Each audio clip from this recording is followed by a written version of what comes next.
J'avais prévu d'arriver à 9h30 ce matin en partant de Carcassonne à 7h30, ce qui paraissait quand même à peu près raisonnable. Et j'ai été confronté à quelques réalités locales qui font que quand on est sur une autoroute et qu'on se retrouve à gauche et qu'on veut sortir à droite, vous avez des bidonnions partout qui vous empêchent de sortir. Et je me suis retrouvé à Lunel, bastion de l'islamisme.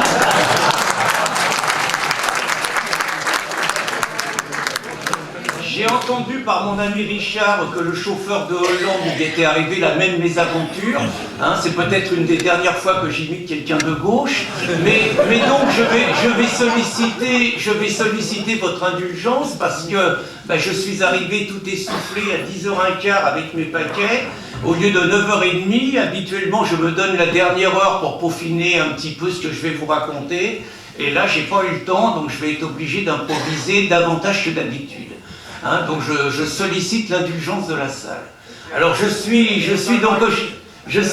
donc chargé de vous expliquer en quoi le modèle laïque qui est le nôtre est une spécificité française et en quoi il est vital de se battre pour le préserver. Alors je ne vous ferai pas des grands discours philosophiques comme certains, moi je suis bac-3, donc je vais me contenter simplement de parler concrètement. En 1850, du haut de l'Assemblée nationale, le grand Victor Hugo, à l'époque catholique, tenait « Je veux l'Église chez elle et je veux l'État chez lui ». 55 ans plus tard, sortait la loi de 1905 de séparation des églises et des États, du religieux et du politique, qui expliquait en 2 articles l'esprit de cette loi. Le premier article disait clairement que l'État garantissait la liberté de culte à chacun, et le 2e article expliquait que l'État ne reconnaît, ne salarie et ne subventionne aucun culte, traduisant dans les faits l'appel du grand Victor Hugo 55 ans plus tôt. Et dans les faits, un siècle plus tard, un philosophe qui est aujourd'hui proche de Mélenchon, nul n'est parfait, disait malgré tout cette phrase que je trouvais magnifique: les Français vivent la laïcité comme ils respirent de l'oxygène. En effet, jusque dans les années 1970, il apparaissait évident à chacun que nos modèles laïques, nos principes, nos valeurs s'appliquaient à tout le monde. Peu étaient conscients de la spécificité française. Par exemple, nul n'envisagerait qu'en France, un président de la République prête serment sur la Bible. C'est ce qui se passe aux États-Unis. Nul n'envisagerait en France qu'on puisse rendre la justice au-dessus d'un crucifix. C'est ce qui se passe en Italie et dans de nombreux pays catholiques. Nul n'envisagerait en France qu'un salarié doive déclarer son culte à son employeur. C'est ce qui se passe en Allemagne, où les employeurs payant le denier du culte, les salariés doivent déclarer leur religion à leur employeur. Nul n'envisagerait en France que des conseils municipaux puissent commencer par des prières. C'est ce qui se passe dans les pays anglo-saxons. Nul n'envisagerait en France que des mariages ne soient validés que s'ils sont religieux. C'est ce qu'il s'est longtemps passé en Israël, qui commence un petit peu à évoluer. Nul n'envisagerait en France que les ministres du culte soient des fonctionnaires, payés par l'État. C'est ce qui se passe en Turquie, où Atatürk, pour mieux tenir les islamistes, les a fonctionnalisés. Nul n'envisagerait en France qu'on puisse être traîné devant les tribunaux officiellement, je dis bien officiellement, pour délit de blasphème. Or, le blasphème est toujours pénalisé légalement dans de nombreux pays, comme l'Autriche et l'Allemagne. Je vous fais toute... Nul n'envisagerait, j'oubliais l'essentiel quand même, nul n'envisagerait qu'en France, il n'y ait pas de séparation aujourd'hui du religieux et du politique, et que l'ensemble des politiques, comme ça se passe dans les pays musulmans, doivent rester absolument fidèles à l'esprit du Coran. Je vous explique tout ça parce que ces faits que je vous cite apparaissent élémentaires, apparaissent fondamentaux à tout le monde, et pourtant montrent qu'il n'y a qu'en France que nous avons justement cette spécificité d'une séparation totale et complète du religieux et du politique. Et je dois dire, je vois pas mal de personnes de ma génération, que jusque dans les années 1970, cela ne paraissait poser de problème à personne, qu'on avait réussi une parfaite harmonie entre les croyants et les non-croyants. Je n'ai pas l'impression que nous étions dans un pays où les croyants étaient persécutés.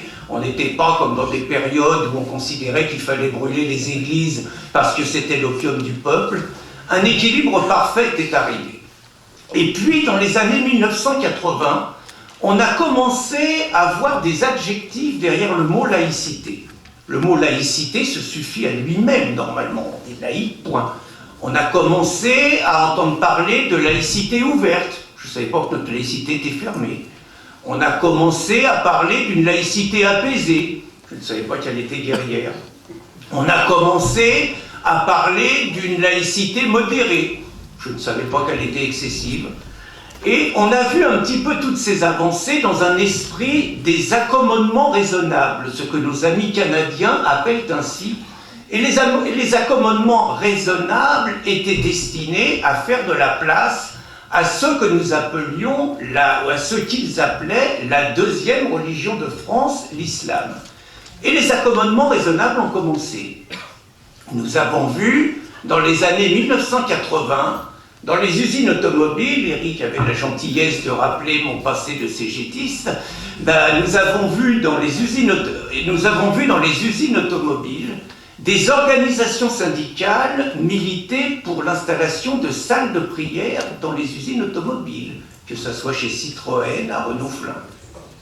Nous avons vu des organisations syndicales réclamer des horaires particuliers pour les travailleurs pendant le ramadan. Ce qui signifiait tout à fait entre nous que la conséquence, c'était que c'était les non-musulmans qui devaient faire le travail des musulmans. Nous avons vu en 1989 à Creil 3 jeunes filles voilées de 13 ans imposer leur voile à la communauté scolaire, et nous avons vu la pantalonnade lamentable de la gauche et du gouvernement Jospin qui a été incapable de trancher, et il a fallu 14 ans jusqu'à la loi de 2004 faite par quelqu'un de droite, Chirac, pour mettre fin à ce scandale qui a duré 15 ans, c'est même pas 14 ans, de voir des communautés scolaires provoquées, harcelées par des jeunes filles voilées au sein des écoles. Nous avons commencé à voir en l'an 2000 une façon de contourner la laïcité par les baux amphithéotiques. Les baux amphithéotiques, c'est extraordinaire. Vous avez un terrain municipal, vous le louez 1 € par an aux musulmans qui construisent une mosquée et qui, quelque part, profitent du bien public pour installer des édifices religieux.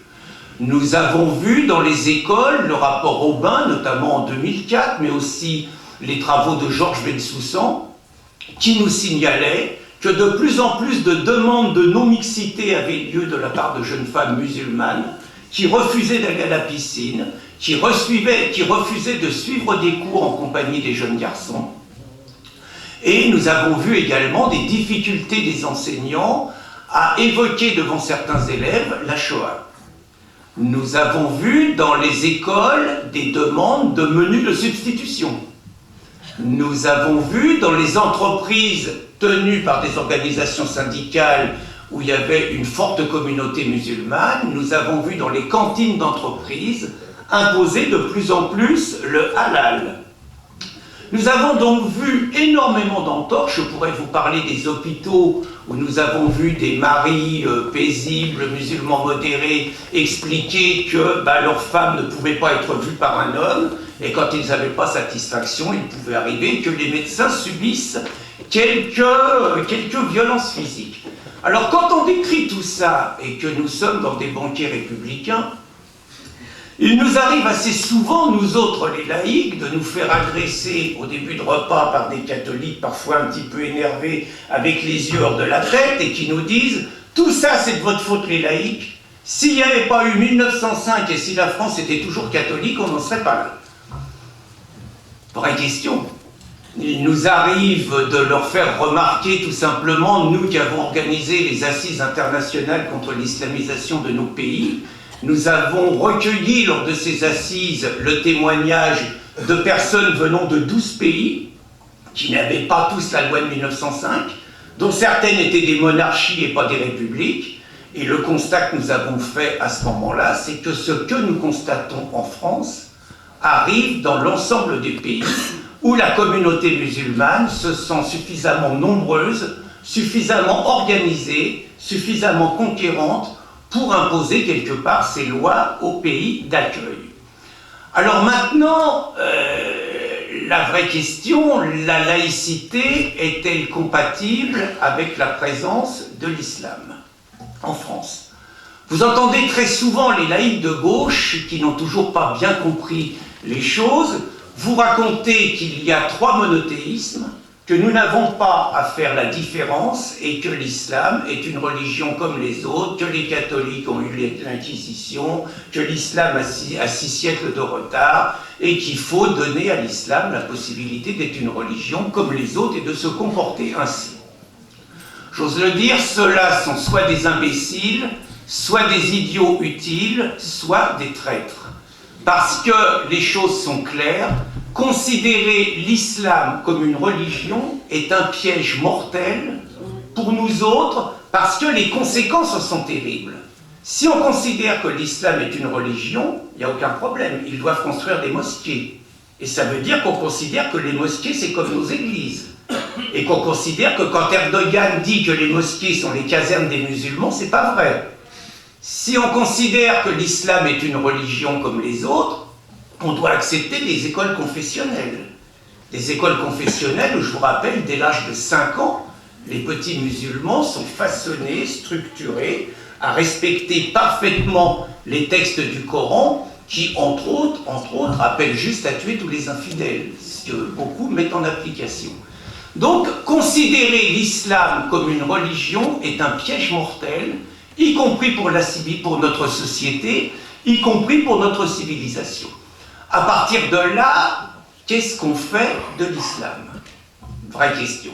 Qu'est-ce qu'on fait de l'islam? Je crois qu'aujourd'hui, nous avons entamé une campagne très claire qui considère d'abord que l'islam n'est pas une religion, que l'islam et ses valeurs sont incompatibles avec les valeurs, on va dire, de la France, de la République, de notre civilisation, on appelle ça comme on veut. C'est incompatible sur la liberté d'expression.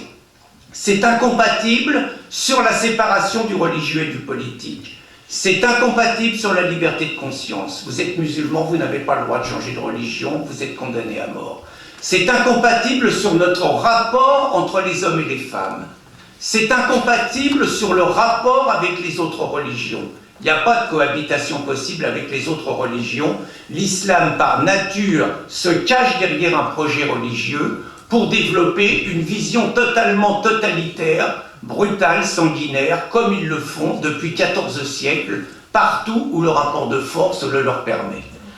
Donc, pour rester dans les 20 minutes qui m'étaient attribuées, donc, la solution, il ne peut pas y avoir de laïcité avec la présence de l'islam. La seule solution est de déclarer l'islam, qui n'est pas une religion, comme un projet politique incompatible avec nos valeurs, d'en tirer les conclusions, c'est-à-dire de rendre la présence et la visibilité de l'islam totalement illégale en France.